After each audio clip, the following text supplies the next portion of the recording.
That gospel passage that you just heard, that is rarely used for funerals. But I'll say some more about that a little later. Right now, though, I do want to say to all of you, thank you for being here to support us. Thank you for your prayers, your sympathy, your caring. And thank you so very much coming here this day to celebrate the life of my mom. You all have been a wonderful source of strength during these very weird days. So our family, on behalf of the family, we thank you and we appreciate you more than we could ever say. When my mom's body was brought into the church just a little while ago, two things happened of great significance. First, Father Abraham sprinkled the coffin and he proclaimed, "As Frances died with Christ in baptism, so may she rise with him to everlasting life." And the next, you notice the white pall was draped over the coffin. Both those actions remind us of the faith that Mom proclaimed and the hope that we share because of the covenant that God carved out with his people. The sprinkling that you saw, that recalls her baptism when she entered into a special relationship with Jesus. It was a relationship that was the foundation of Mom's life and one that she reminded herself of every time she entered this church and every time she dipped her hand in the holy water and made the sign of the cross.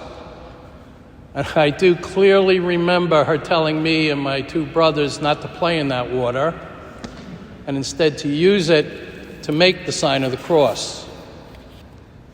And that white pall, that reminds us of the white baptismal gown that Nana and Grandpa dressed Mom in as a baby, and that it is through baptism that we are all saved and live forever, even though our bodies may die. That, my friends, is our great hope. And then, as an added symbol, we have this lighted Paschal candle here that furnishes the same blessed flame that was given to baby Frances at her baptism. So you see, a funeral is just the other end of the bookend of Christian faith. And as it should be for every Christian, it was Mom's baptismal covenant with God that motivated everything that she did in her life. As Christians, our great leap of hope tells us that surely Mom is in heaven right now, and that her three boys, their wives, grandchildren, and great-grandchildren have a new saint to whom to pray. And Frances Mcdonald, my mom, age 97, died Monday, August 22nd. That's almost 2 weeks from her youngest son's 66th birthday. And shortly after lunch every day, it was Mom's practice to take a nap around 3:30 each afternoon. And I am told that she just didn't wake up from that nap on the 22nd. There was no trauma. There was no pain. God just opened the final door for her to slip into. And I am sure that my dad showed up and took her by the hand and gave her that sly side smile of his and said, "Come along, dear, this place is good for us." It was also on the 22nd, the feast day of the queenship of the Blessed Virgin Mary. My mom had great devotion to our Blessed Mother, and so I was looking through the scriptures for some quotation or passage of Mary's that would fit this occasion. But here's this weird fact that might leave you all a little bit surprised. Unlike her son, Mary had very little to say in the Gospels. But she does let loose with the prayer at the beginning of Luke's Gospel when she's carrying Jesus in her womb. And that prayer is known to us as the Magnificat. That's what we just heard. It is an astounding prayer from the mouth of a young girl in an occupied land. And these are not words of Mary, meek and mild, about whom I was taught by the good sisters right here at St. Patrick's more than 60 years ago.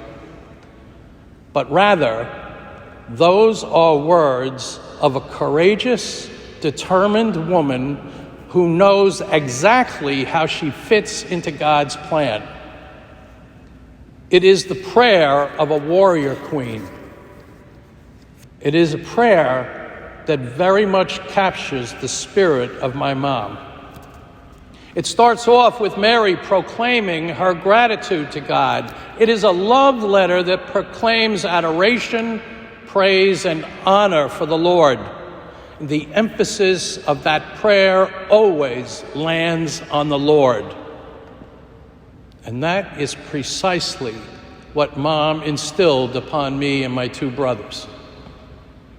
God and the church comes first. It is the center of our family life for as long as I can remember.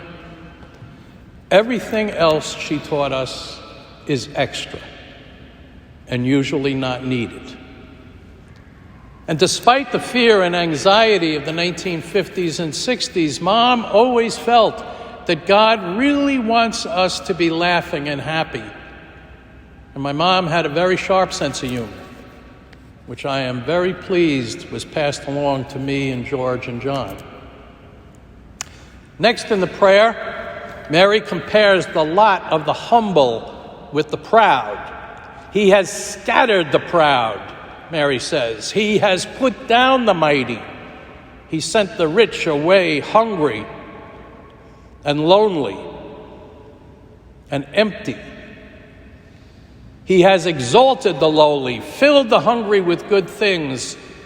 These words and assumably similar phrases Jesus heard daily, beginning from the womb right through to his ministry and his death and into his resurrection.